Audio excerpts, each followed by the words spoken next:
ಬಾಗಲಕೋಟೆಯಲ್ಲಿ ದಿವ್ಯ ನಿರ್ಲಕ್ಷ್ಯಕ್ಕೆ ತುತ್ತಾದ ಅಂಬೇಡ್ಕರ್ ಭವನ. ಕಣ್ಮುಚ್ಚಿ ಕುಳಿತ ಮುಧೋಳ ನಗರಸಭೆ. ಅನೈತಿಕ ಚಟುವಟಿಕೆಗಳ ತಾಣವಾದ ಅಂಬೇಡ್ಕರ್ ಭವನ. ಮುಧೋಳ ನಗರದ ಮಂಟೂರು ರಸ್ತೆಯಲ್ಲಿರುವಂತಹ ಅಂಬೇಡ್ಕರ್ ಭವನ ಇದು.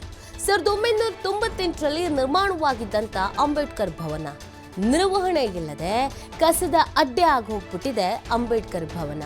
ಮುಧೋಳ ನಗರಸಭೆ ನಿರ್ಲಕ್ಷ್ಯಕ್ಕೆ ಸ್ಥಳೀಯರು ಆಕ್ರೋಶವನ್ನ ವ್ಯಕ್ತಪಡಿಸ್ತಾ ಇದ್ದಾರೆ. 1998ರಲ್ಲಿ ನಿರ್ಮಾಣ ಆಗಿತ್ತಂತೆ ನೋಡಿ, ಆದರೆ ಸ್ವಚ್ಛತೆ ಅನ್ನೋದಾಗ್ಲಿ ಮೇಂಟೆನೆನ್ಸ್ ಅದಾಗ್ಲಿ ಯಾವುದು ಕೂಡ ಇಲ್ಲ. ಇದು ದಿವ್ಯ ನಿರ್ಲಕ್ಷ್ಯ ಬಿಟ್ಟು ಇನ್ನೇನೂ ಅಲ್ಲ.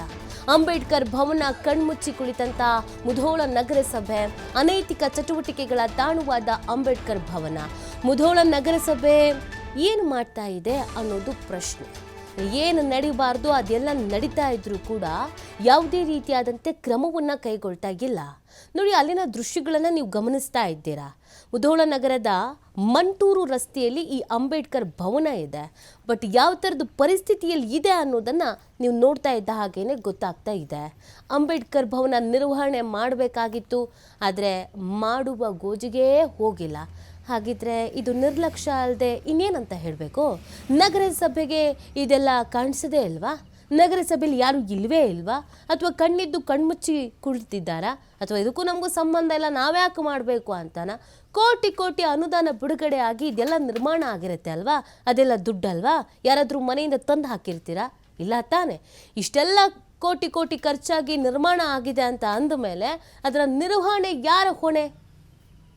ಯಾರು ನಿರ್ವಹಣೆ ಮಾಡಬೇಕಾಗಿತ್ತು? ಅಲ್ಲಿ ಯಾರು ಬೇಕಾದರೂ ಹೋಗ್ಬೋದು. ಎಲ್ಲಿ ಬೇಕಲ್ಲಿ ಕಸ ಇದೆ, ಎಲ್ಲ ಕಿತ್ತೋಗ್ತಾ ಇದೆ. ಇದನ್ನು ಯಾಕೆ ಹೀಗೆ ಬಿಟ್ಟಿದ್ದಾರೆ ಗೊತ್ತಿಲ್ಲ. ನಗರಸಭೆಗೂ ಇದಕ್ಕೂ ಸಂಬಂಧವೇ ಇಲ್ಲ ಅನ್ನುವಂಥ ವರ್ತನೆಯನ್ನು ಮಾಡ್ತಾ ಇದ್ದಾರೆ. ಸೊ ಇದನ್ನೆಲ್ಲ ನೋಡಿ ಸ್ಥಳೀಯರು ಆಕ್ರೋಶವನ್ನು ವ್ಯಕ್ತಪಡಿಸ್ತಾ ಇದ್ದಾರೆ. ಆದಷ್ಟು ಬೇಗ ಇದಕ್ಕೊಂದು ಗತಿ ಕಾಣಿಸ್ಬೇಕು ಅಂತ ಹೇಳ್ತಾ ಇದ್ದಾರೆ. ಸೂಕ್ತ ರೀತಿಯಾದಂಥ ವ್ಯವಸ್ಥೆಯನ್ನು ಮಾಡಿ, ಸೂಕ್ತ ರೀತಿಯಾದಂಥ ವ್ಯವಸ್ಥೆಯನ್ನು ಕಲ್ಪಿಸಿ ಅಂತ ಕೇಳ್ತಾ ಇದ್ದಾರೆ. ಆದಷ್ಟು ಬೇಗ ಇದನ್ನು ಸ್ವಚ್ಛತಾ ಕಾರ್ಯ ಮಾಡಬೇಕು. ಇಲ್ಲಿಗೆ ನೀಟಾಗಿ ಸೆಕ್ಯೂರಿಟಿ ಇರೋ ಥರ CC ಕ್ಯಾಮ್ರಾ ಹಾಕಿಸ್ಬೇಕು. ರಾತ್ರಿ ಹೊತ್ತಾದರೆ ಯಾರು ಬರ್ತಾರೆ, ಯಾರು ಹೋಗ್ತಾರೆ, ಇಲ್ಲಿ ಏನು ನಡೆಯುತ್ತೆ ಒಂದೂ ಗೊತ್ತಿಲ್ಲ. ಯಾಕೆ ಇದ್ಯಾವುದು ಕಾಣಿಸಲ್ವಾ? ಅಥವಾ ನಿಮ್ಮದು ಕೂಡ ಕುಮ್ಮಕ್ಕಿದೆಯಾ? ನೋಡಿ, ಎಲ್ಲಿ ಬೇಕಲ್ಲಿ ಕಸ ಬಿದ್ದಿದೆ. ಕಟ್ಟಡ ನೋಡಿದ್ರೆ ಈ ಥರದಾಗಿ ಹೋಗಿದೆ. ಯಾವುದು ಕೂಡ ಕರೆಕ್ಟಾಗಿಲ್ಲ. ಈ ಕಾರಣಕ್ಕಾಗಿಯೇ ಸಾರ್ವಜನಿಕರು ಆಕ್ರೋಶವನ್ನು ವ್ಯಕ್ತಪಡಿಸ್ತಾ ಇದ್ದಾರೆ.